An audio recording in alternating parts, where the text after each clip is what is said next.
kan biyya keessa jiru. Kanaaf rakkina garaagaraa keessa immoo akka darbannan dhagaa otoo isa dhiisanii asitti jireenya gaddeebi'aadhaan hojii kamiyyuu filachuu dhiisanii otoo hojjetanii nama ta'uu hin danda'u waan yaaduufanii ofii koo kana fakkeenya godhee dhalootatti achi ba'e. Kanaaf kana jira. Isinis immoo waan guddaa hojjettanii waan gaarii hojjettan. Waan guddaa siin hojjenne si jajjabeessuudhumaa fi jabaadhuudha malee kun wallaahi kun waa tokkottiin qabdu garuu jabaadhuu si jaalanna waan goonu dhabnee nu sababa keetii waan qabnu harka qalleeyyiidha garuu jabaadhuu hojiidha siin jechuudha si galee. Kanaaf guyyaa biraa baay'ee bal'inaan dubbachuu hin danda'amu. Yeroo dhattanii maniigaanii dhufa tokko puus godhaa fi hin baafataa. Maniigaanii tokko puus godhaa fi geebaroonni soo jiraatanii ooloo godhaanii yeroo mana isaa deemtan bilaa fi taa'ee xaammaa isaa hodhata. Jajjabeessaaniin dhaamsa kooti nama hojii hojjetu kamiyyuu biran darbinaa jajjabeessa. Isa taa'ee amma tukun dhukkufate jechuudha rabbi san dhukkubsin yoomiyyuu rabbi si haa fayyaa kee utuu kee dhukkufate akka ta'e torbee tokko waan itti mana yaalaa ciisu hin dhabu akkasuma leessiroo hundee jechuudha kan callisee taa'ee maatiitti ba'aa jira maatiitti baatee keellee biyyatti hawaasatti nutti ba'aa ta'u jira seegalee taa'ee no hin taa'inaa dargaggeessi biyya keessa jirtan hin taa'inaa hojjedha hojiin kun akka sanyii keessa jiru keenya keessa jiru hojii wanta akka jedhamu hin jiru nu biyya namaa keessatti kun biyya biyya jiru kun dhaggeeffataa kan nuti jedhamu biyya namaa keessatti hojii kamiyyuu hojjenne karaa makiinaa xaraqne maallaqa argataa fookii namaatti irraanee miiccinee maal jedhee akka caalaa seete waan hin hojjetamne biyya keessatti uffatamu hunda hojjennee maallaqa argataa irra hojjedhaan taa'ina feetu obboleessa Ameerikaa qaban feetu obboleessa sama irraa qaban obboleessi kee jireenya isaa jiraatu maxxantummaa adiin hundi keenya haa hojjennu dantaa isaa Ameerikaa jiraatu carraa isaa isa keesse ajabaatu naafa jiraatu gaafa dhukkufadhe wayii yoo qacarraa waa ofirraa qabaate naa yaachisu sana jechuun jabaadhee hojjechuu qaba kana murteeffachuu qaba barattanii keessattuu ijoollee keenya barattanii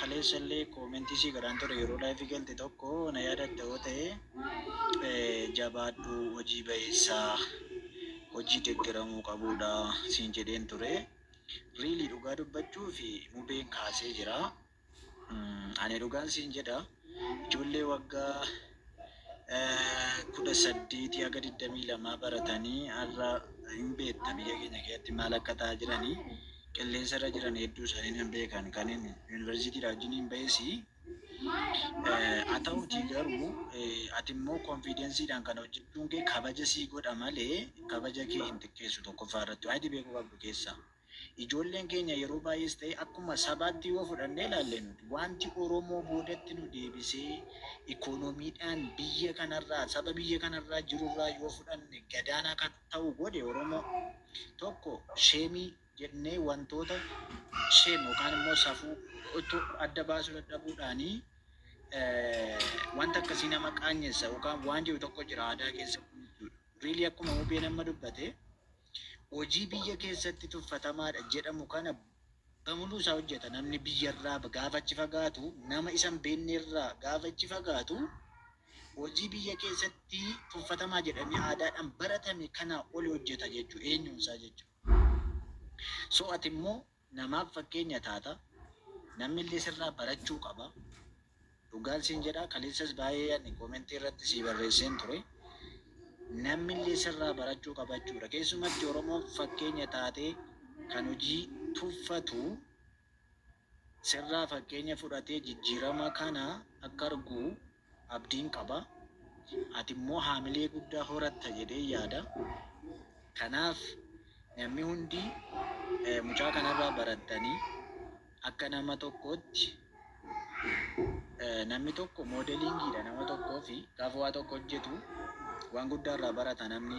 Hojiidha kabaja kan namaa kennu malee iddoo jirru miti kan kabaja namaa kennu waan ta'eef Mubeenis gochaa kan hojjetee walitti nu qabee amma dandeenyu sappoortii akkasii goonuu yaada kan odeessuu isaatiif jalqaba irratti sanan galateeffadhaani. Lammataa nama kanaa taatee argamu immoo konfiidensii keetiin baay'ee galateeffadhaa.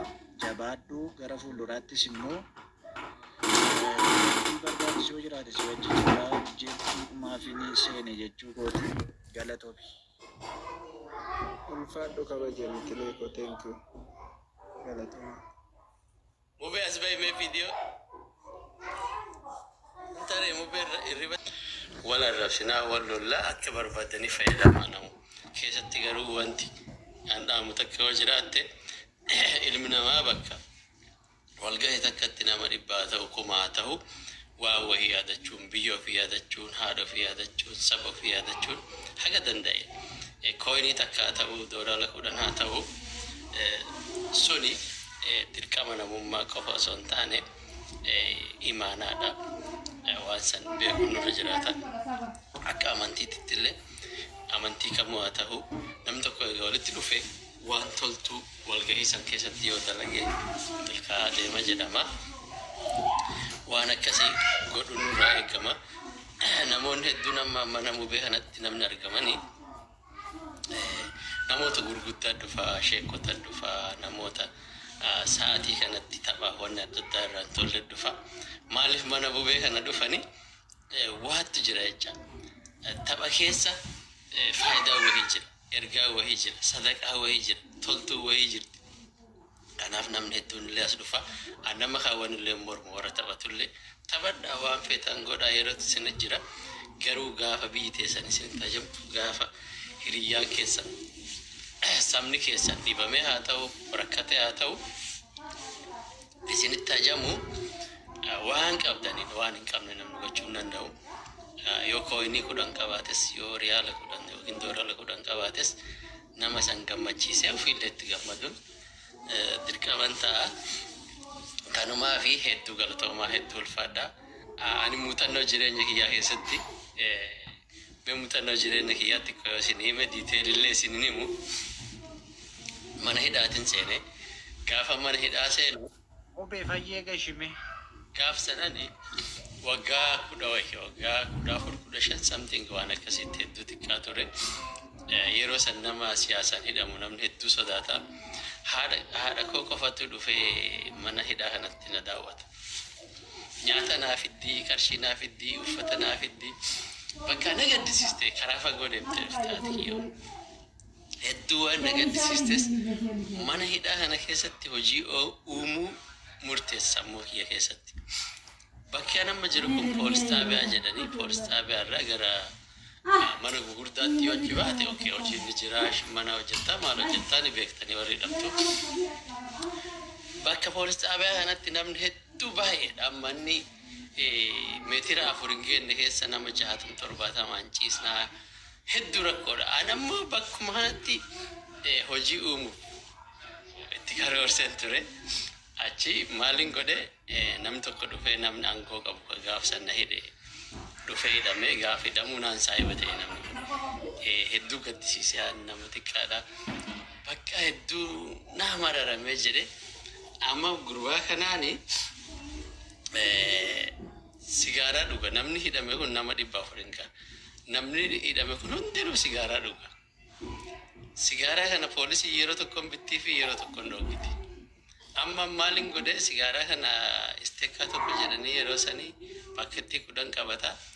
Isa lama guyyaatti mucaa namni hidhame aangoo qabu kun naa galcha.